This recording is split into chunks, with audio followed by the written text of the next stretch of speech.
Quack, quack, quack. Quack. 12 in. Oh! I am your host, Adam Shamail. And I'm Aaron Schroeder. That is right, and this is the Quack-12 Podcast, the most official podcast on the web footosphere. And Aaron... We're now the most official? It's been approved? We're no longer unofficial and official unofficial? Well, we were when I said it, but breaking news, we've actually been back demoted. We're now the most official. So we're back to unofficial official? And Aaron, we're going right into Quacksball right now, right this second. Well, that... Quacksball. Quacksball. Quacksball.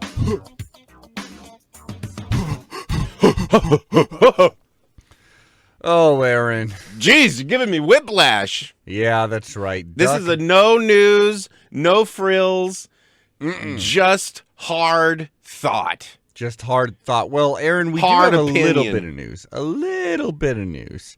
But it must be basketball related. It's still basketball related, yes. Might as well Gotcha. just get right into this because it's really the only news we're going to be covering that isn't just straight up coverage of games. We did get our first commitment of the women's basketball 2025 class, and it's a big one.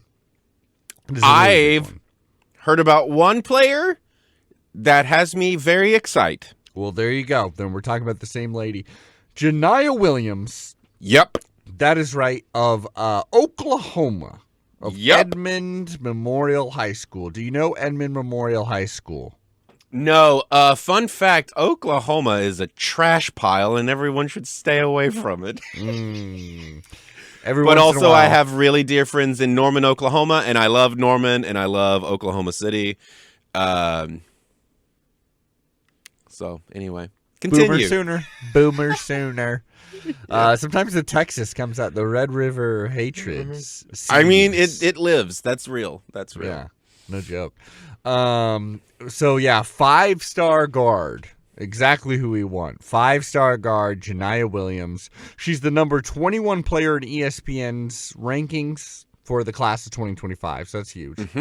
We're hoping she can just pop right in to be our point guard, which, along with Peyton Scott, maybe because Peyton Scott got injured in the first game of the year. I mean, I'm only laughing because otherwise I'd be crying. But, she got injured. But she should be able to come back and play with us. So it'll either be, this veteran Peyton Scott being our point guard or this very talented freshman being our point guard. Which should open up. Yeah. I think I have this information correct. What's interesting about about the Oklahoma kid coming up, is the person who recruited her is an ex-Husky. Is that so? I think so. He's one of our assistant coaches, and they brought him up during the game when we were playing the Huskies. In correlation with her, I do believe. And I remember going, I want to look into this guy. So I think that's something I'm excited to get into once we're really in the off season. Is I'm going to get to know our coaching staff. All right. Who are these kids? Because apparently Kelly Graves is cool enough that he can convince a Husky to come work for him. That's right. That's a check mark on the why Kelly Graves is a badass. All right, so there's one check mark in that category. I'm looking right now. Was it Trey Simmons? I want to say maybe it was Trey Simmons.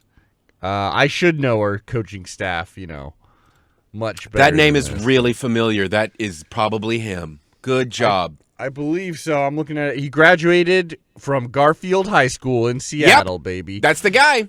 And, look out for this kid. I think he's our smoking. I think he's going to be, he's got a great smile, handsome, great to look at, probably very friendly.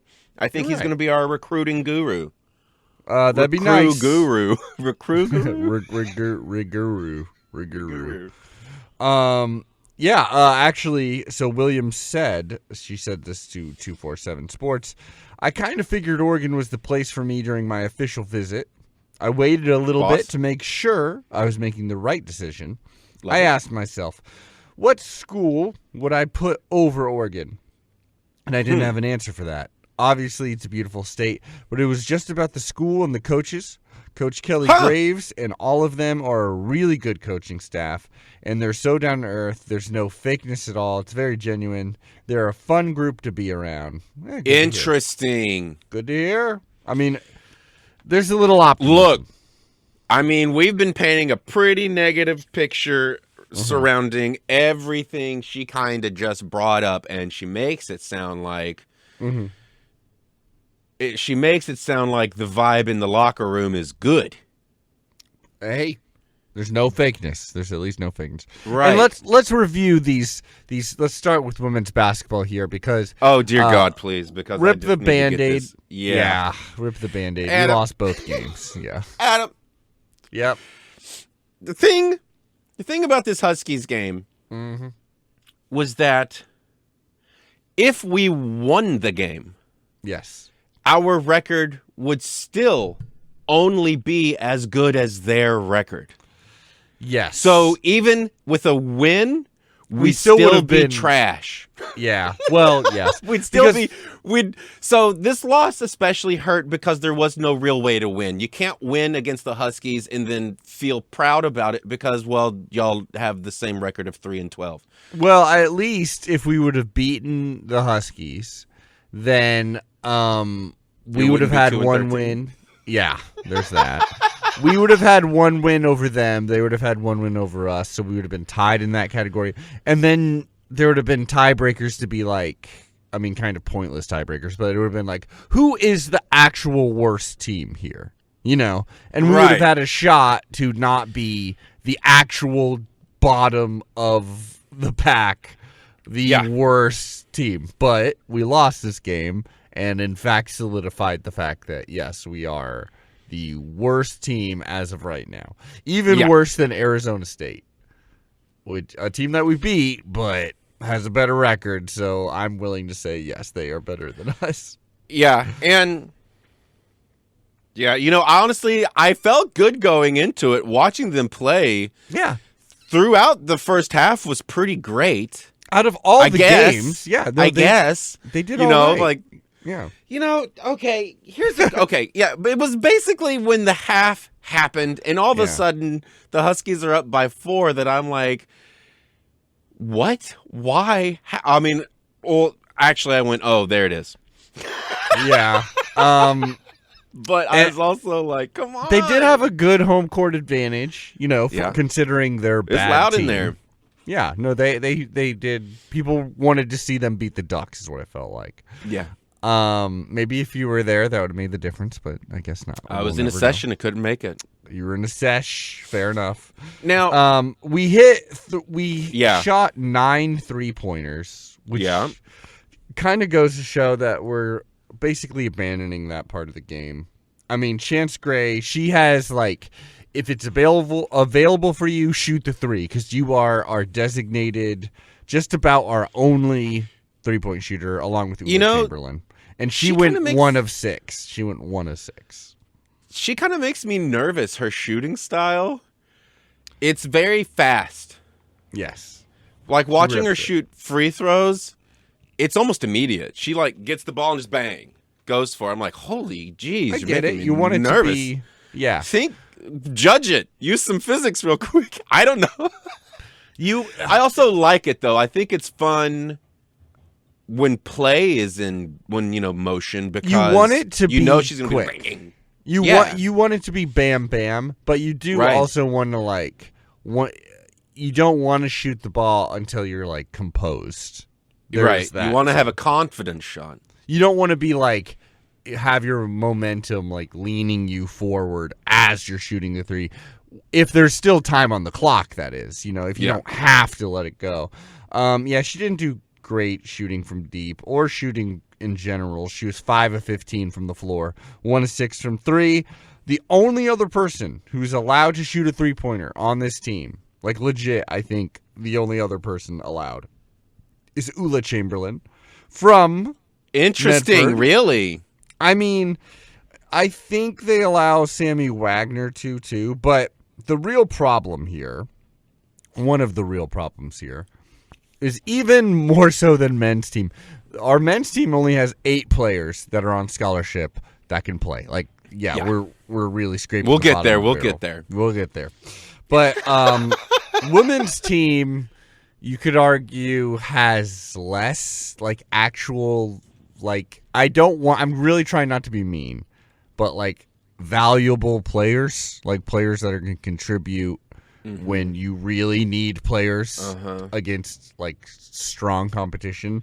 We have 5 players. Like let's. No. Sorry. I mean, Kennedy Basham too. Like 6. Yeah. Kennedy Basham's been doing pretty great. And Who I I guess was say, a starter now, so never mind. Like 5. I feel like I sometimes wonder if we've put the focus on players, like we give the ball to certain players who maybe were actually the wrong choices to try and develop as leaders. Well, like, here's a curious question. Okay. It's a data one, so if you're not able to get to the stat, that's fine, but I'm just curious. How many offensive rebounds did Che convert to 2 points? Because it seemed like she wasn't able to, in this game, it seemed like she wasn't able to just handle a basic underneath the goal off the backboard 2 points. Yeah, well, I mean, Philippine Che is pretty interesting where, she's playing, like, the season of her life, and, like, she still hasn't played that much basketball, especially at this level. Like, she's still learning. Is she a freshman? No, she's not a freshman. At this point, I want to say she's, like, I definitely should know this, but, like, a junior, I want to say. I got Junior it right here. She's shouldn't a still be- junior, yes. Okay. She's a junior, but like she's literally didn't pick up the game of basketball that much, and but she's got a lot of playing time, and she's doing great. She's leading the Pac-12 in double doubles. I think offensively, she's which is weird. Well, I think it's the reason why that's happening is because she's the best rebounder on our team.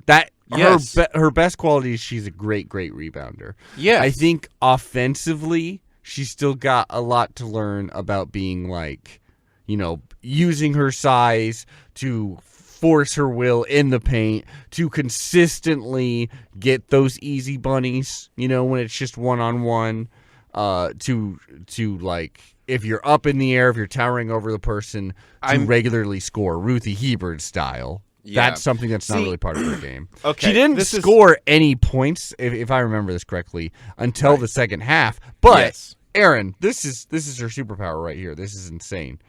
She did score 10 points, so she got into double-digit points. That's great. That's always good. And then she got 21. Count them. Yes, 21 rebounds. That is nuts. 21 rebounds. 14 of those were defensive. 7 of those were offensive. Oh. So she's not turned a ton of them into points, but yeah. Now, yeah, it's just so interesting, right? Because, I'm glad you said all that because I was having a tough time. I didn't want to be critical of the kids because love the team, love the sport, love the Ducks. But we're having a bad one, so I want to stay positive. I don't want to focus on the bad. 10th straight loss. This is our 10th straight loss. We will talk about our 11th straight loss after this. I mean, but this game was close. This game was close, like even into the 4th, but then we just couldn't buy a bucket. Right. So final Che question, and then we're moving on. I do have a conspiracy corner I'd like to bring up about this episode. Of course. About this game. Do you think what she's lacking in what, like you said, her spatial awareness, her I'd say offensive ability, yeah. Right. Don't you think it's a little late at the end of your junior season to still be there? Well, again, like you got to think about like last season. she was going to be like, okay, it's going to be Sedona Prince, and then behind Sedona Prince is going to be Filipina Che, and she'll be in a spot where we can still develop her game. Right. You know, like that certainly would have helped. Also, it's just her there. There's nobody else. Well, yeah. And like where our strength is, like if you were going to be like, if Kelly Graves were to turn the ship around, it's not going to happen this season, most likely. But it would be completely built off of the bigs that he has, you know, right? Because Filipina Che, she'll most likely be coming back next season. That's a great person to kind of like, okay, a rebounding machine, a double Yeah, machine. That's Shaquille O'Neal. Yeah, Shaquille O'Neal kind of thing. Also, like Grace Van Sluten, still very solid player. Would be. I liked her performance against Washington State. 19, yeah. Well, and against Washington, she got 19 points against Washington. Yeah. She was like our best player. I told you. I said at the beginning of the season. Mm-hmm. I saw her play. She came out for like 2 minutes, and I was like, "That's it, right there." She's great. Yeah. 15 points from Kennedy Basham as well. Kennedy Basham this weekend has been her best weekend. This is the most points she's ever scored in her career, which is a young career, but still, like these are players that it's like, like Philippine. And how many for Chance? Basham, Chance Gray got 16 points, but on 5 of 15 shooting. She hit 5 free throws. That's like kind of mainly where it went. So she would be better if she didn't have to be our point guard. If she could do what Ula Chamberlain's position was, which is just kind of the shooting guard, hitting the three, being in the corner for the open three, then she'd be a lot better. So this does take me back to my original query, which is, did the wrong kids get the emphasis put on them? I mean, look at... I'll answer that right now with one stat. Okay. Our bench scored 0 points. And that is not the first time they have scored 0 points. Like, when you look at our bench, Van Sluten was not really a mainstay on the court until like halfway through the season. Then you have not been paying attention, because she's been a starter for almost every single game. That's what I thought. That's what I thought too. Grace Van Sluten's, she's okay. It really is. Well, you answered it. The bench, 0 points. Oh yeah, so like we've got the right kids out there. I mean, it makes sense that you watch this team and you're like, well, surely someone on the bench. There's got to be someone, and there's got to be a motivated fire. The person who that's been has been Ula Chamberlain. Like, she's become a starter, mainly I would say because like Priscilla Williams has been not as effective as you want as a starter. Regularly contributing not many points. When Ula Chamberlain has been like hustling and then hitting the occasional three. She was 2 of 3 in this game, so that's like, hey, that's pretty good. She put in 33 minutes too. I've liked Ula Chamberlain quite a bit. I would like if she stuck around, and it'd be a good sign if she were like 6th player. The person coming off the bench. Yep. 6th or 7th. To go that deep would be a good sign. Let's go into the Cougars game. Because again, I have a question for you. Let's hear it. What does the term "coach them up" mean? Like when they get there, they're this level of good. By the end of the season, they're this much better because you've been coaching them. You've gotten bad habits out of their system, good habits into their system. You're teaching them what to do. Like, we're, coaching them up. And it's a question of whether Kelly Graves, like, who has he kind of coached up? Well, because a lot of his best teams are like, thing. Those are WNBA players. There was the halftime interview where he admitted, I don't know, maybe I just need to be coaching them up better. Yeah, I remember hearing that and being like, yes. And it was just like, I agree. But also at that halftime, he was keeping a positive face. The defense was there. I think it was like a 4-point lead for Washington. Yeah, exactly. It was only 4 points. And so he was like, the defense is doing what it's supposed to do, but somehow we can't make layups. Mm-hmm. I guess I need to coach them up. And I'm like, okay, now we got a conversation going on. Yeah. I think we live in and this is all I want to say about this. I think we live in such a dark time these days. I've decided I can't put negative energy towards anyone. So watching him in that interview, I thought was great, because it's time we start having a conversation with our coaches. It literally, his halftime conversations now are great. Sound like if I were in charge of like the Chernobyl explosion, as it happened. That was my first day. It's literally him just being like, I don't know, man. I don't know how we're gonna we gotta figure out a way to fix this. I couldn't tell you what though. I really don't know what the problem is. The amount of times. I think he's beyond that. I don't think he's saying I don't know what not anymore. I've heard him say the words. Now he's saying we're doing good at this, but they just can't make points. They just can't score. Yeah. Well, they had a good weekend, but you're also well, this is the first weekend in a month, legit longer than a month, that you haven't played top 25 teams.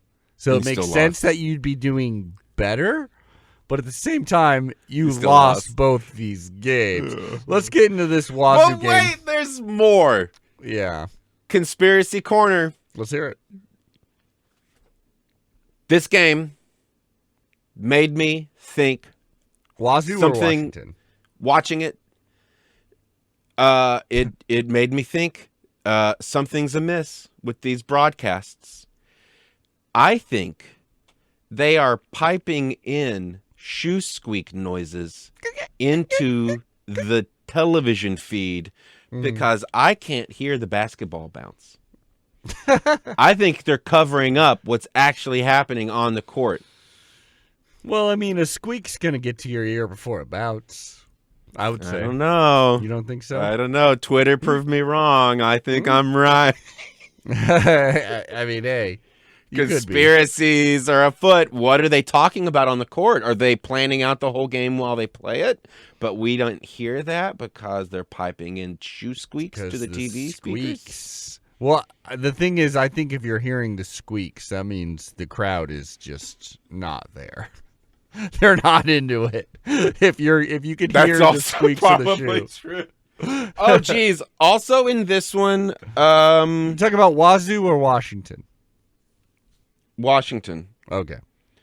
Was this the game where a Washington player got hurt? Oh, no. That's in the men's. Never mind.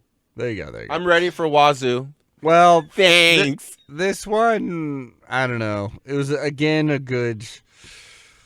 for this season, it was a good game for us. We still lost by quite a few, 10 points. And again, that was, you could say, we only outscored them in one quarter, and that was the final quarter, which usually means, they're like, okay, time for us to put in our backups, and we're like, we barely have backups. We will be playing with our starters. Yeah. Look, Chance Gray hitting a near half court. Yeah. Nothing but net, even though it didn't count. That was really fun. Loved it. Thought it was fun. There's something. Also, I will say this. Van Sluten knocked my socks off with how much she was knocking Wazoo's socks off with being very aggressive to get to the bucket. My only problem was I was like, you got to the free throw line twice and you missed both of them. Great opportunity for bonus points. It's like Galaga. Once you get that second chip, game becomes easy. You just need to be aggressive like that. Love it, but focus on the free throw too. It is true. Those free throw. If you're gonna be like, we are a defensive team, we're a really big team, and On top of that, we're not going to shoot the three all that much. Like, we are actively kind of avoiding it for most players. Then you got to hit your free throws because points are going to be like, it's so rare you're going to get points if that's your strategy, that you're trying to slow the game, that you're defensive, that you're not shooting the three. Then the free throw line is where you're going to live or die, Yeah. She's brutal, though. I loved watching it. Oh, I love Grace Van Slooten. She's a great player. She really is. This game had me rattled the whole time.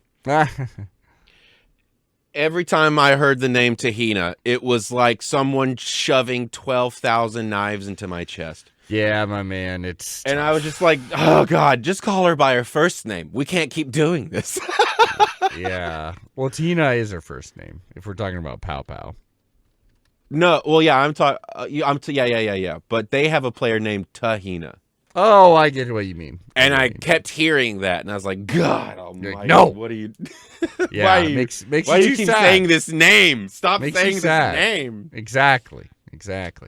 Filipina Che had another amazing game. Instead of getting 23 rebounds, instead she got a career-high 23 points, but got 15 rebounds. So that's another freaking double-double for her. Dude.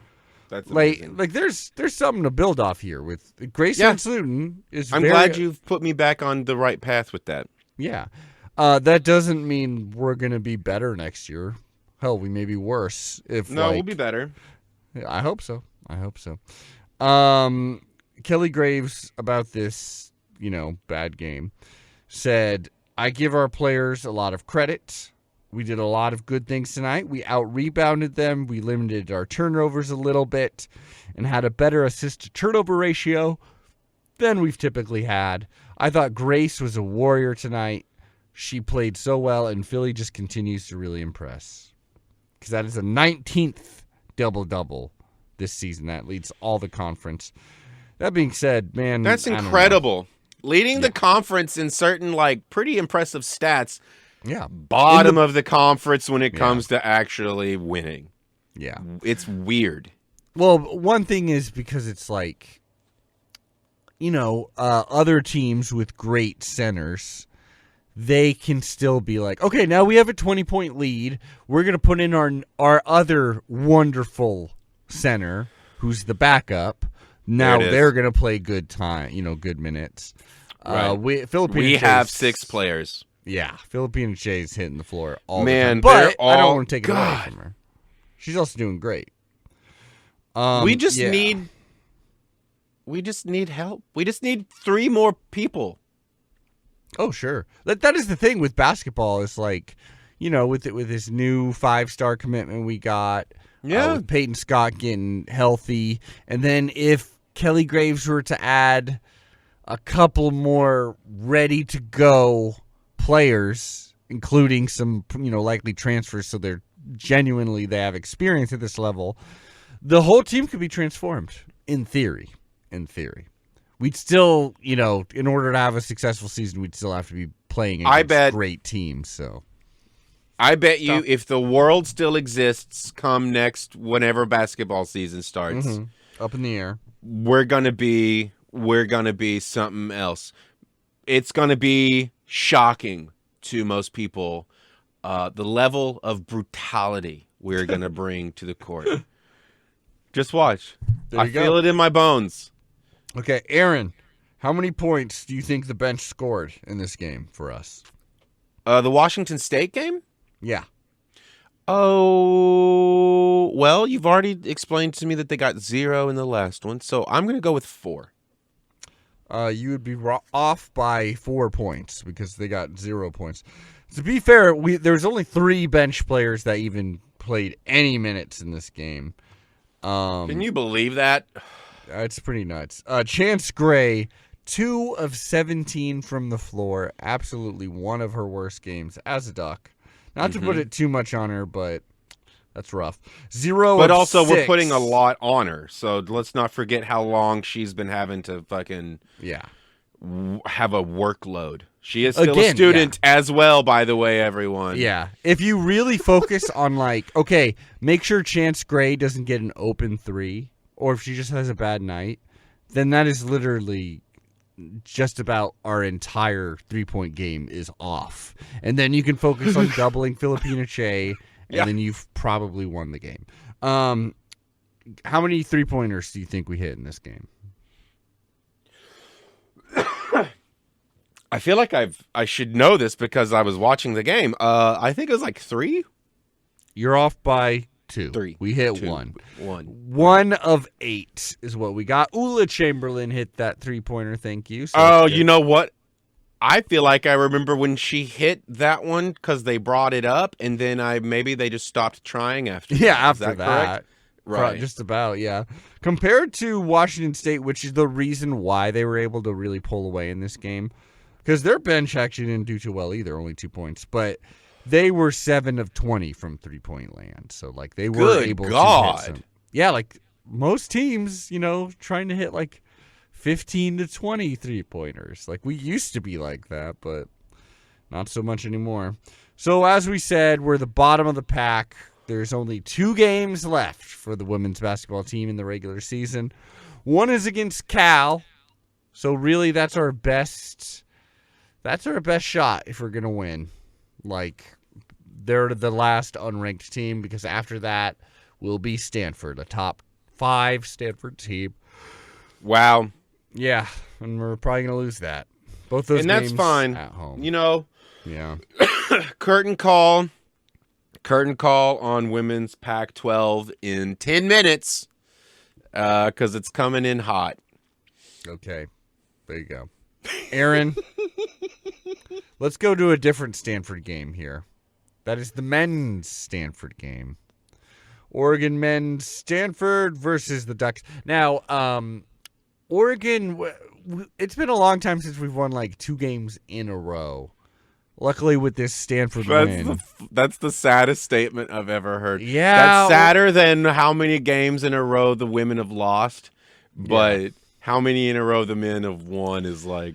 I was thinking about this. What is worse? Like, what has been worse is watching this women's team, which is like a team is bad, a team has problems, just lose over and over and over and over. Against good teams, against even bad teams, But they're going to lose and they're bad. Or this men's team, which I had like all the hope in the world for, could still technically win the Pac-12. It's very unlikely at this point. But could still technically win it. And have been on the verge, have been first in the Pac-12 for like a good couple of weeks and stuff like that. Have been on the verge of being on the bubble. On the verge of being a top 25 team. Yeah. But every single time, it's going to happen, they lose. It slips out of their grasps. I think I love this question. Mm-hmm. It's exactly the kind of stuff I like to think about. There you go. But let's replace 2 words. Let's say rather than bad, we say ill-equipped. And rather than good, we say well-equipped. I think it's easier to watch an under-equipped, ill-equipped team lose than a...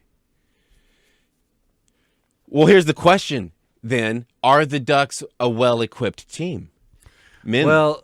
See, so for different because reasons. It might actually I think it sucks more, but I feel like they're quite literally playing at 110%. Well, for the men's team, they have to keep that booster pack charged just to look competitive, to stay competitive. For the men's team, I mean, with Keyshawn Barthélemy out, and specifically with Nate Biddle out, those 2 not playing does really mess with a lot of what's going on. It sure does. Because Keyshawn was just one more person that you could, one more guard that if, our guards that typically are good shooting guards, if one of them's having a bad night, well-equipped shooting guards? Well, now it's sounding a little dirty, I gotta say. They're very talented. We have a lot of talent on this team. Those injuries make it now so this team is a little bit ill-equipped. I mean, we only have 8 scholarship players. That being said, like, we're still in so many of these games that we've lost. Yes. Like, they were there for the taking, and then the players that we do have that are good players, many situations in these losses are just like fundamental little things are going off, and we're losing. But Stanford was a win. Stanford was a win, and it was a big one. This is where we get to celebrate, so let's do it. Yeah, 12 3-pointers, including Jadrian Tracy, who Jadrian Tracy was someone who was coming off the bench, you know, as a transfer player into the program. He was coming off the bench. He was supposed to be like kind of the player that's like, yeah, and then he'll be able to dispel some of the more key players like a Kuznard or someone like that. Now he's straight up a starter. Yeah. Because we're injured enough. And overall, I mean, I've been really impressed with this play. He's a smart player. He can heat up from 3, definitely, and like in big clutch moments, like against Wazoo, the first time we played them, he can hit a 3. Like he's not afraid. And like a Chance Gray, just like shoots it off immediately. Like once it touches his hand, he's ready to go. Maybe so you're saying he's well equipped and he shoots off quickly. Yeah. Like got it. He hit 4 3-pointers in this. Wow, that is amazing. Yeah, and we hit 12 in general. Oh shit! Including Jackson Shellstad, so it's who you want to be hitting the ball.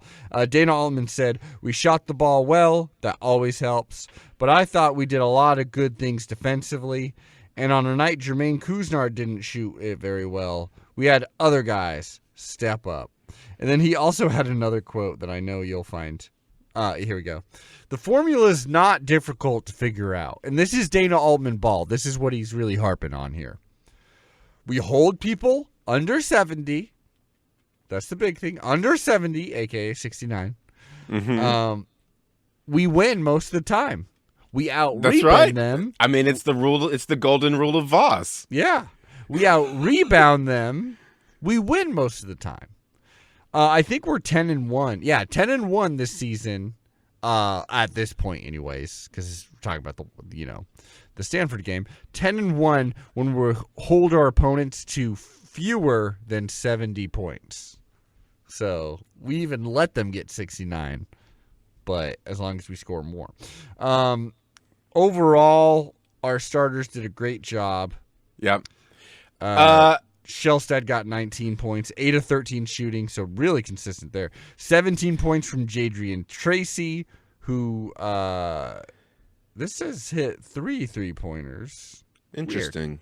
This article, this line. If I would personally like to give the game ball to Oquindo. I just hope he can hang on to it. Oquindo had quite the dunk. Oh, my Lord. Immediately followed by just letting a ball sail right by him. Oh, well, yeah, that'll happen. Maybe it was the pass that was bad. It was the pass. Oh, beautiful. Yeah, but I will say also right around that same time, right after the dunk, the crowd, the whole stadium, the sound of that dunk was like the initial bang of an M80, you know what I mean? Oh, where the whole crowd is like perked up now. And I think it was funny to see Shellstat kind of feed off that energy because he went just barreling down the court. Beast mode shove trying to get to the It was great. It was like, all right, feisties.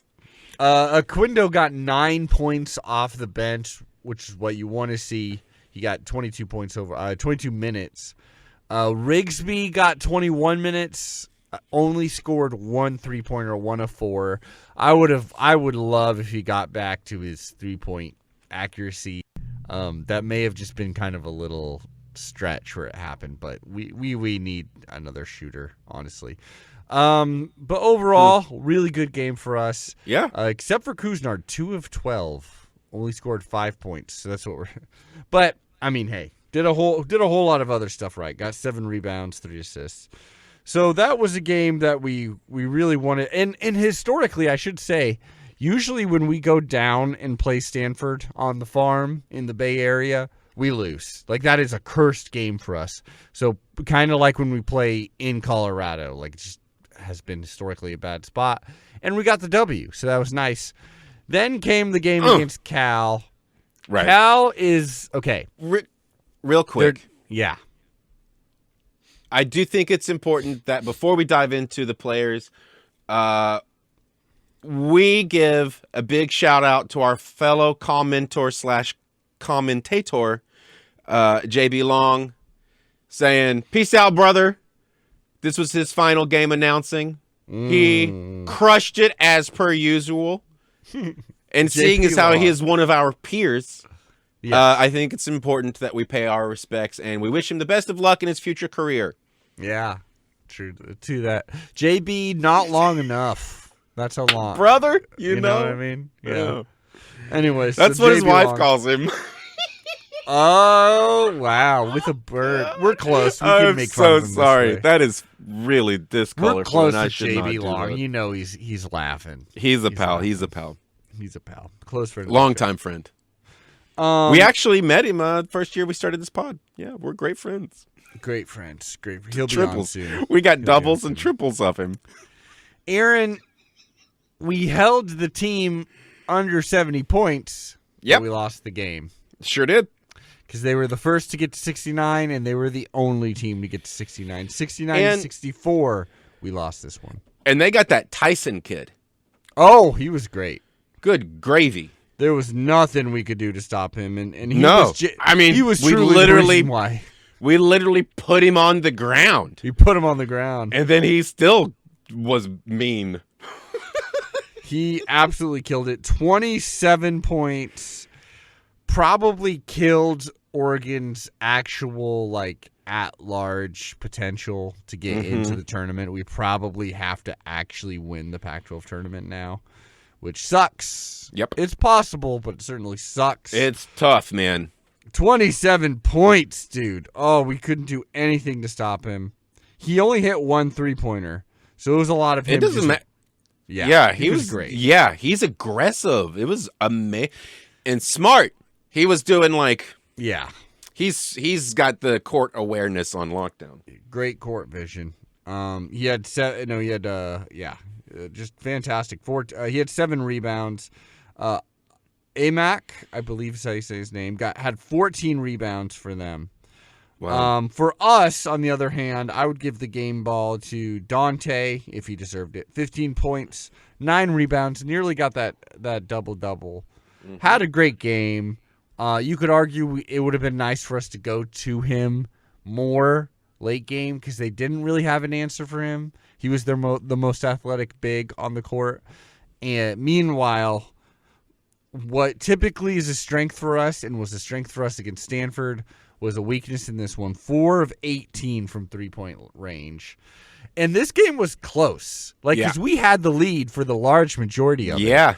And then Cal rallied back in the second half. They took the lead. And even when it was like a 4-point game, there was times when it was like, okay, and Kuznard or Tracy or Shellstad goes for the 3 and just misses. It was because of that stuff that this game felt really boring. Yeah. I was just good gravy. It was a frustrating watch. If you were, and Cal is not a good team. Look at their record, 13-15 after this win. They're not great, but they are a team that is rapidly improving from being a terrible team the last year. So it's better than what it looks like on paper, but we needed this one. This sucks. And I have to be absolutely honest with you. I feel like they do it on purpose. What made the game really frustrating to watch was the way, whatever kind of light they use in that arena, along with the paleness of the wood and the dark color of the cow. Pavilion, It makes me feel like my vision is messed up. Yeah. And so I'm just like, I know they're doing psychological shit. I know that this is psychological because, let's face it, Hollywood is the Illuminati. This is what's happening. So is the Bay Area, Yeah. Oh, is that where Cal is? Shit. Yeah. Berkeley, baby. Hey, man, this is just friggin' Google and Apple doing mind games through the university. This is basically a continuation of the Stanford experiment, is what I would say. This is the CIA, absolutely running the most sadistic experiments because, for real, it's so hard to look at.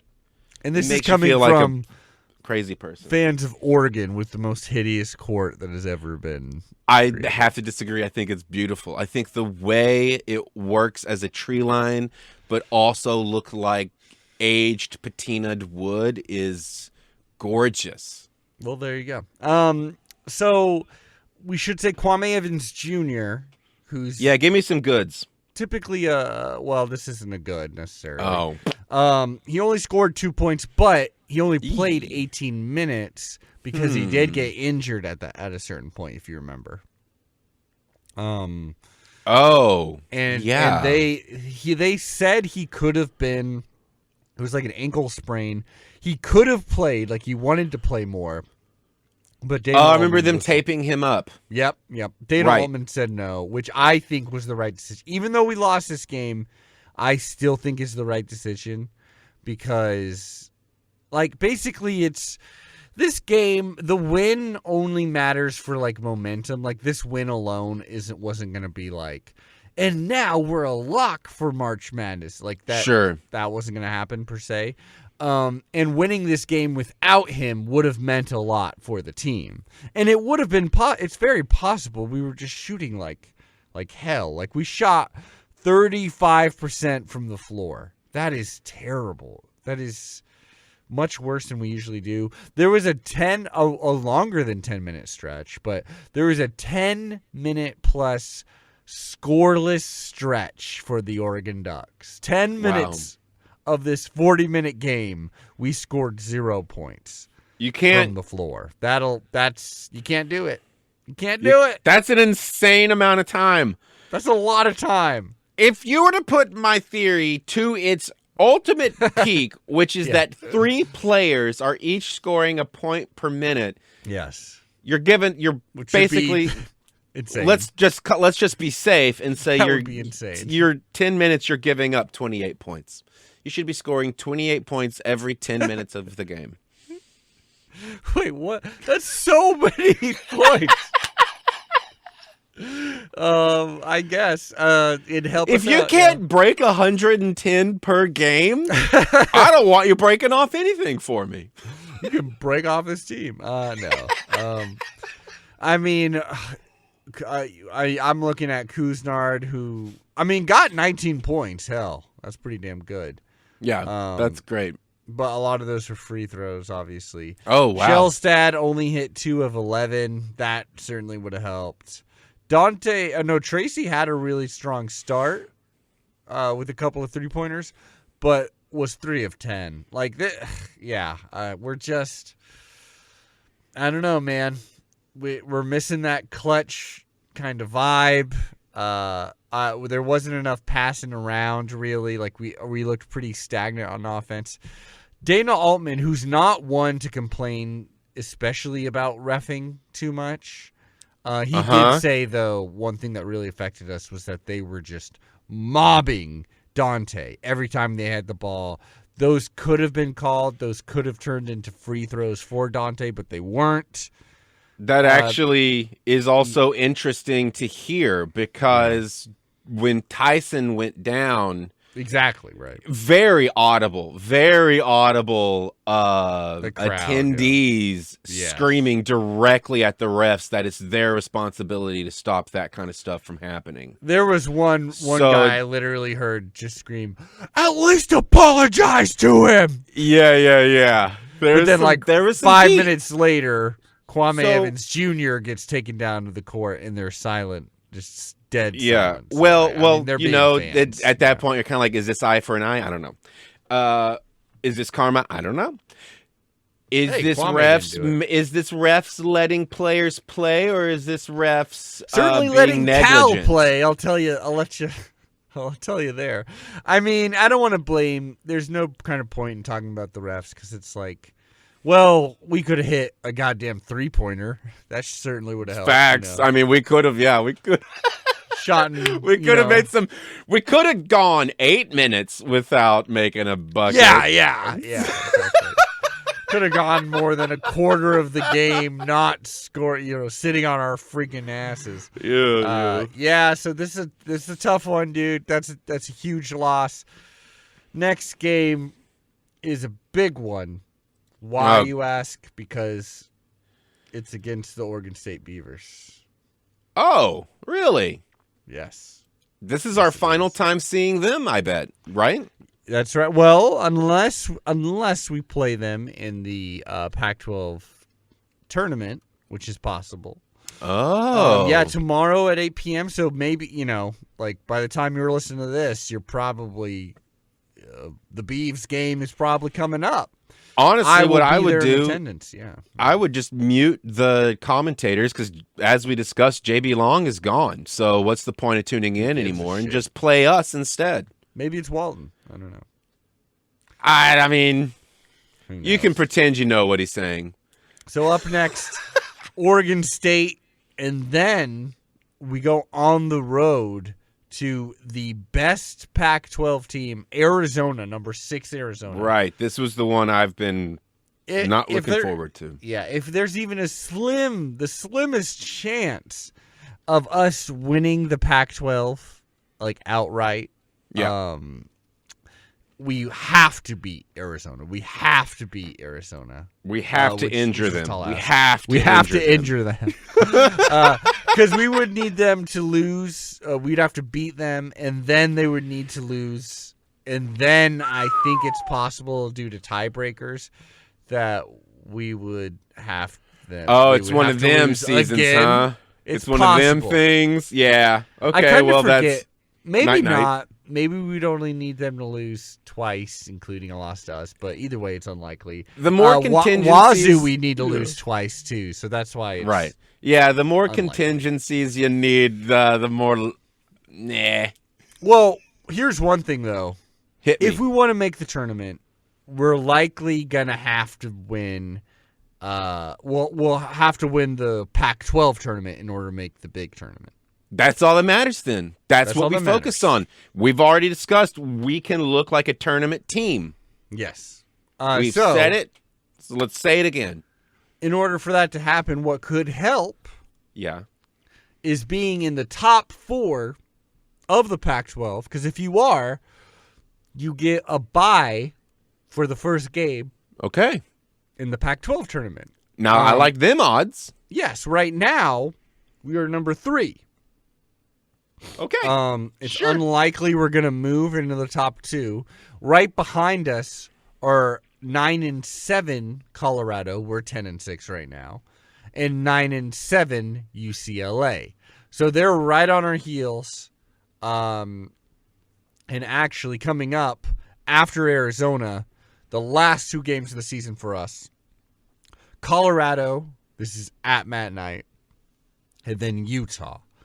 So that Colorado game is going to be huge, too. And may decide if we get a bye or not, honestly. So that's huge. There's still hope for this men's team. We got to finish up. There's 4 really tough games coming up. Even the Beavers, they're not a great team, but our last 3 or so games, we only beaten them by 2. So it's going to be a close one. There's still hope for this team, even for the women's team. If they win the Pac-12 tournament, they're in the big dance. It's not going to happen, but there's possibility. So, Aaron, do you have any words of inspiration to take us out on here? Hey, man. 1 minute at a time. 1 point per minute. 1 minute at a time. 1 point per minute. That's right. That's all we got to do. If every player can focus on points. that, unless your job becomes 1 rebound, 1 excellent pass per minute. 1 epically timed 3-point per minute. Sky's the limit, Adam. The universe is yours to hold. You just gotta believe. 1 minute at a time. 1 point per minute.